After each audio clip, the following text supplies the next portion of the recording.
আমরা সবাই জানি সেটা। তাদের প্রত্যক্ষ এবং পরোক্ষভাবে এই ইনফ্লুয়েন্সটার জন্যই আজকে হয়েছে। অথচ সেন্ট্রাল এজেন্সি যে তদন্ত করছে, যার কাছে হয়তো সবার পুলিশ বড় কর্তাদের সবার, সমস্ত সিপি এসপি সবার ফোনের রেকর্ডিং রয়েছে, তাদের কথোপকথন রয়েছে বিভিন্ন মানুষের সাথে,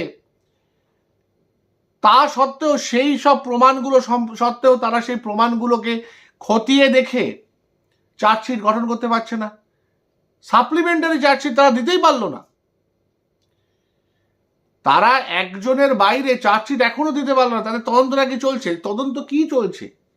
তদন্ত চলছে দুটো জিনিসের উপর। এক নম্বর হচ্ছে কেন্দ্রীয় সরকারের একদম এক এবং অবিচ্ছেদ্য নীতি হচ্ছে রাজ্য সরকারের উপর চাপ বানিয়ে রাখা। দেখো বাপু, তোমাদের বিরুদ্ধে আমাদের কাছে প্রচুর এভিডেন্স আছে, আমরা কিন্তু মুখ খুলছি না, বদলে আমাদের হেল্প করে যেতে হবে। পরিষ্কার দ্ব্যর্থহীন ভাষায় কেন্দ্রীয় এজেন্সির তরফ থেকে কেন্দ্রীয় সরকার এই বার্তা পাঠিয়ে চলেছে আমাদের রাজ্য সরকারকে। আর বাইরে দুজনে যত ঝগড়া করুক না কেন, ভেতরে আস্তে আস্তে সমস্ত বিল পাসের ক্ষেত্রে তারা নিজেদের মধ্যে প্রকট বা প্রচ্ছন্ন মদত দিয়ে যাবে। এইবার দিল্লিতে হেরে যাওয়ার পর যদি হঠাৎ করে, মানে জিতে যাওয়ার পর আর কি, কেন্দ্রীয় সরকারের মনে হয় যে এবার আমি রাজ্য সরকারকে টাইট দেব, এবার আমি রাজ্য সরকারকে গতিচ্যুত করব, একমাত্র তখনই দেখবেন সিবিআই ফ্রি হ্যান্ড পাবে সমস্ত কিছু করার জন্য। কেন্দ্রীয় এজেন্সি এখন কিন্তু চুপ করে বসে থাকবে কেন্দ্রের ইনস্ট্রাকশনের উপর, এবং তারা বসে আছে শুধুমাত্র চাপ বাড়িয়ে যাচ্ছে। কারণ এটা তো পরিষ্কার, এটা একটা প্রশাসনিক হত্যা।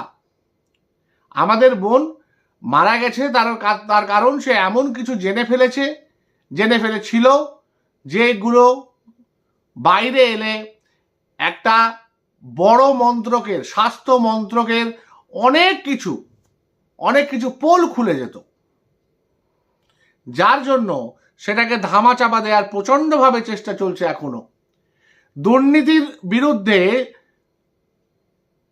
মাননীয় প্রাক্তন অধ্যক্ষ সন্দীপ ঘোষের বিরুদ্ধে যে মামলা এগিয়ে নিয়ে যাওয়া, তার এনওসি পর্যন্ত রাজ্য সরকার দিয়েছে জাস্ট কিছুদিন আগে। তারা এনওসিটাকে পর্যন্ত আটকে রেখেছিল। কেন আটকে রেখেছিল? কারণ সেই দুর্নীতির সাথে একটা বড় প্রশাসনিক দুর্নীতি জড়িয়ে রয়েছে।